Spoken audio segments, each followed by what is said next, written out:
Rocket समेत सारे जरूरी उपकरणों को असेंबल कर दिया गया है। चंद्रयान 3 को अपने नए प्रक्षेपण रॉकेट लॉन्च व्हीकल मार्क 3 यानी LVM-3 से जोड़ा जा चुका है। स्पेसक्राफ्ट के सारे जरूरी टेस्ट भी कामयाब रहे हैं और अब इंतजार है तो इसकी लॉन्चिंग का। The Chandrayaan 3 preparations are going on very well. The LVM-3 is ready and it's at the launch pad undergoing final testing processes. You also know that at the same time we are also preparing another rocket PSLV for launch immediately following it. And there are other preparations for subsequent launches as well. So it is a professional work that is happening in ISRO on building rockets and satellites and launching. तारीख 14 जुलाई 2023, वक्त दोपहर 2:35। यही वो वक्त है जब चंद्रयान 3 चांद पर हिंदुस्तान का परचम लहराने के सपने को हकीकत में बदलने की तरफ कदम बढ़ाएगा। अगर सब कुछ ठीक रहा तो 41 दिन की यात्रा के बाद 23 या 24 अगस्त को चांद पर उतरेगा। यानी चंद्रयान 3 का लैंडर चांद की सतह पर 23 या 24 अगस्त को सॉफ्ट लैंडिंग करेगा। यह लैंडिंग होगी चांद के साउथ पोल यानी दक्षिणी ध्रुव पर, जहां लैंडर और रोवर कम से कम 14 दिन तक काम करेंगे। चांद की सतह पर चंद्रयान 3 के लैंडर के उतरते ही अंतरिक्ष में हिंदुस्तान के विजय अभियान का एक और कीर्तिमान बन जाएगा। इस मिशन से चांद के रहस्यों से पर्दा उठेगा। जब चांद की सतह पर लैंडर उतरेगा तब उससे रोवर बाहर आएगा और चांद की सतह पर घूमना शुरू करेगा और चांद से जुड़े एक्सपेरिमेंट्स के साथ ही डेटा जुटाकर कमांड सेंटर को भेजेगा। लैंडर में कई इंस्ट्रूमेंट्स हैं और मुख्य उद्देश्य जो है चंद्रमा की जमीन की जो भी रासायनिक कंपोजिशन है, मिनरलोजी है और इसके अलावा कुछ एक और चीजें हैं उनका अध्ययन करना है। तो विभिन्न इक्विपमेंट उस लिहाज से इनमें एक इक्विपमेंट है जो चंद्रमा के अंदर जो कंप होते हैं भूकंप की तरह से उनको रिकॉर्ड करना है, उनका अध्ययन किया जाएगा क्योंकि हम जानना चाहते हैं कि अंदर से चंद्रमा क्या वो पृथ्वी के समान है या उससे अलग है। चांद को एक्सप्लोर करने के लिए चंद्रयान 3 हिंदुस्तान का तीसरा मिशन है। भारत के इस मून मिशन को लेकर स्पेस साइंस के जानकार क्या कह रहे हैं, चंद्रयान 2 से कितना अलग है चंद्रयान 3 का मिशन, इस बार चांद की ऊबड़ खाबड़ सतह पर कैसे उतरेगा लैंडर, अपने मिशन के दौरान सोलर रेडिएशन से कैसे बचेगा चंद्रयान 3, ये सब कुछ आपको बताएंगे। लेकिन उससे पहले जान लेते हैं चंद्रयान 3 का मकसद क्या है। इसरो ने इस मिशन के 3 अहम लक्ष्य बताए हैं।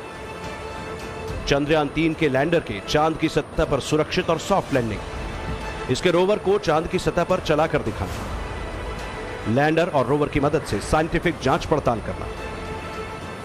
Chandrayaan 3 has a similar goal as that of Chandrayaan 2 with some small variations in terms of the scientific objectives that we want to do.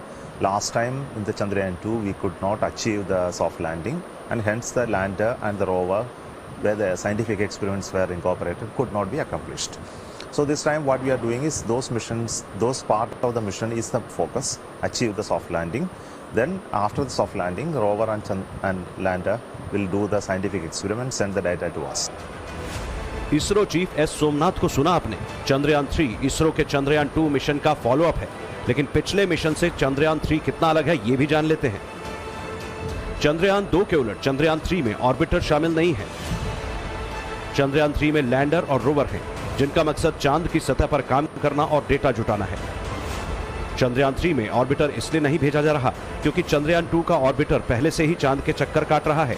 यानी चंद्रयान 3 के लैंडर रोवर से मिली जानकारी को चंद्रयान 2 के ऑर्बिटर के जरिए या सीधे लैंडर के जरिए इसरो का डीप स्पेस नेटवर्क रिसीव करेगा। न्यू इंडिया का यह मिशन ऐतिहासिक है। पूरी दुनिया की नजरें चंद्रयान मिशन 3 पर टिकी है क्योंकि भारत चांद के उस दक्षिणी ध्रुव पर पहुंचने वाला है जहां अब तक दुनिया का कोई देश नहीं पहुंच पाया। चंद्रयान 3 चांद के दक्षिणी ध्रुव की उस जमीन के रहस्यों से पर्दा उठाएगा जिससे पूरी दुनिया अब तक अनजान है। Most important part of this is that there is a growing global interest in moon, and we being a very leading space nation cannot go behind, and we need to demonstrate our capability to reach this uncharted lands and establish our own flag on the place. I think that is very important. चांद के दक्षिणी ध्रुव पर ही चंद्रयान 3 क्यों land करेगा, इसकी scientific वजह भी जान लेते हैं। चांद के साउथ पोल में ज्यादा छाया होने की वजह से बर्फ के रूप में पानी होने की संभावना ज्यादा है। अगर चंद्रयान 3 का रोवर चांद के दक्षिणी ध्रुव पर बर्फ की खोज कर पाता है तो साउथ पोल में पानी की तलाश करने वाला यह दुनिया का पहला रोवर होगा। तो यहां इंसानों के रुकने लायक व्यवस्था करने की संभावनाएं बढ़ जाएंगी। यहां बेस कैंप बनाए जा सकेंगे और अंतरिक्ष में नई खोज का रास्ता खुलेगा। ये आप ही लोग हैं जिन्होंने अपने पहले ही प्रयास में मंगल ग्रह पर भारत का झंडा फहराया था।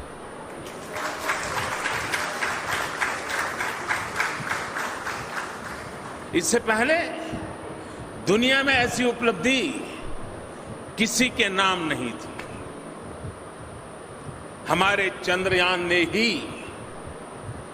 दुनिया को चांद पर पानी होने जैसी अहम जानकारियां दी। अमेरिका और चीन चंद्रमा पर स्थायी अड्डे बनाने की तैयारी में है, लिहाजा भारत भी किसी हाल में पीछे नहीं रह सकता। फिलहाल इसरो ने चंद्रयान 3 स्पेसक्राफ्ट को चांद तक पहुंचाने के लिए 3 हिस्से तैयार किए हैं, जिसे टेक्निकल भाषा में मॉड्यूल कहते हैं। प्रोपल्शन मॉड्यूल ये स्पेसशिप को उड़ाने वाला हिस्सा होता है। लैंडर मॉड्यूल ये शिप को चांद पर उतारने वाला हिस्सा है और रोवर ये चांद की सतह पर घूमकर जानकारी जुटाने वाला हिस्सा होता है। जैसे ये स्पेसक्राफ्ट चांद की सतह पर पहुंचेगा, लैंडर और रोवर अगले 1 लूनर डे यानी धरती के 14 दिन के बराबर वक्त के लिए एक्टिव हो जाएंगे। इनोवेशन की राह पर बढ़ते हुए भारत दुनिया की 5वीं सबसे बड़ी अर्थव्यवस्था बन चुका है, सबसे तेजी से बढ़ती हुई अर्थव्यवस्था है और अब मोदी सरकार